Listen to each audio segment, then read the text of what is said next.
안녕하세요. 샘별쌤 박희연입니다. 이번 시간에는 본격 중국사 두 번째 시간 위진 남북조에서부터 수나라, 당나라까지 살펴보도록 하겠습니다. 여러분이 쓰셔야 할 이번 시간 중요 단어 해시태그들입니다. 여기 나온 단어들은 수업 때 다 다룰 거예요. 여러분 지금 당장 다 모른다고 주눅 들지 마시고 이런 단어가 중요하구나라고 차차 익혀가시기 바랍니다.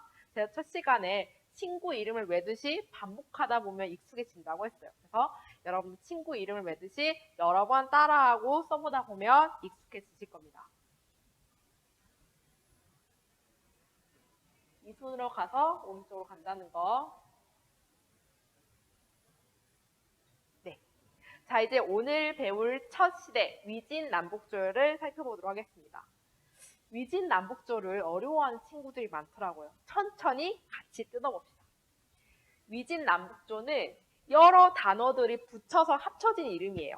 일단 삼국을 위나라가 통일하거든요. 거기서 위를 따고요. 그 다음에 그 위가 이름을 바꾼 진나라가 있었고 그래서 위진이고 다음 5호 16국의 분열기를 거쳐서 북이 중심의 북조와 동진이 이렇게 그 한쪽에 내려가서 세운 남조가 이렇게 있었습니다.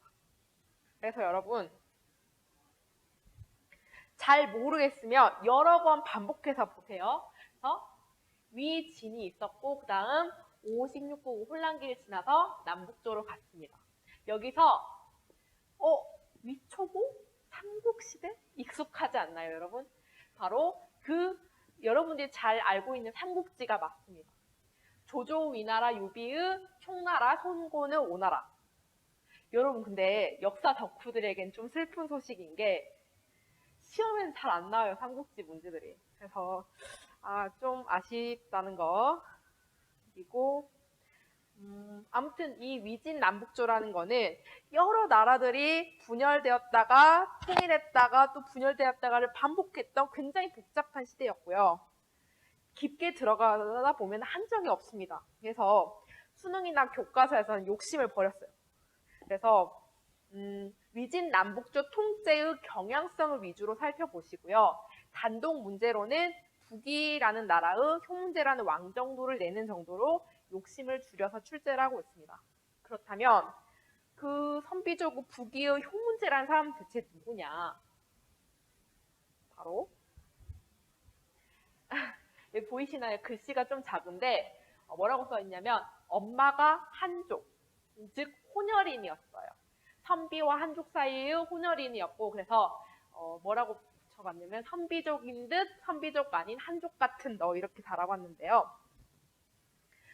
엄마가 한족 출신이다 보니까 선비족이지만 한족의 장점을 누구보다 잘 알았던 사람입니다. 그래서 사실 선비족이 후졌다고 생각했어요.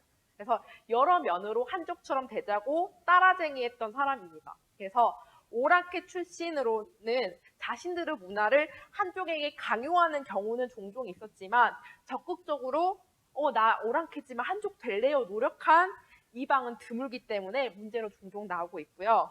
이러한 한족화 정책을 한화 정책이라고 하고요. 호족을 한족으로 만들면서 융화되는 섞이는 과정을 호한융합이라고 합니다. 여러분, 우리나라 서울에 강남 있는 것처럼 중국에도 강남이 있다는 사실 아시나요? 좀 역전 앞 같은 용어긴 한데 창장강, 장강 혹은 양쯔강이라고도 불립니다. 이 창장강의 남쪽, 여기 지도에 보시면 창장강의 남쪽 이 부분을 강남이라고 하거든요. 근데 선비족 중심의 유목민족이 판을 치니까 이 한족 사람들이 남쪽으로 이동을 합니다. 그래서 이 강남 지방의 개발이 본격화되는데요. 여러분 이때 좀 주의하셔야 되는 게 강남에서 살기 시작한 것과 강남의 개발이 본격화된 시대가 달라요. 강남에서 살기 시작한 시대는 춘추 전국 시대부터 이미 살기는 시작했대요. 근데 강남에 직접적으로 개발이 본격화된 것은 위진 남북조 시대라는 걸 여러분들이 꼭 숙지를 하셨으면 좋겠고요. 그리고 이제 또 하나는 이 송이라고 남조라고 크게 된 이 부분이 나중에 나오는 송나라도 다릅니다. 이 나중에 나오는 송나라는 수나라 다음에 당나라 다음에 나오는 또 이렇게 굉장히 큰 나라거든요. 그래서 그 부분과 다르게 여러분들이 학습을 하시기 바랍니다. 위진 남북조 시대의 중요한 정책이 바로 구품중정제였는데요. 위진 남북조도 5글자이고요. 구품중정제도 5글자니까 그렇게 기억하시고요. 인재를 9등급으로 나누어요. 그래서 중앙으로 추천하는 제도였는데 역사상은 모든 제도는 좀 썩게 되잖아요. 자신의 일족들을 추천하기 시작합니다. 그러다 보니 개인의 능력에 따라서 평가받고 개인의 능력을 알아주는 게 아니라 어떤 가문에서 지원했느냐가 중요하게 돼버립니다. 그렇게 돼서 문벌이라는 용어가 쓰이는데 우리도 지금 재산을 많이 가진 사람 재벌이라고 하잖아요. 그것처럼 학식을 가진 문벌들이 귀족을 이루어서 문벌 귀족 사이가 되는 겁니다. 그래서 이들은 중앙의 고위 관직들을 독점하고요. 풍요로운 생활을 하게 됩니다. 오늘날에도 고위층이 자신의 재산, 지위 이것들을 자녀들에게 세습하잖아요. 옛날이나 지금이나 뭐 다를 바 없는 것 같습니다. 씁쓸하고요. 이렇게 위진남북조는 굉장한 혼란기였고요. 이때 유행한 건 단연 종교였습니다. 특히 불교와 도교, 양대산맥인데요.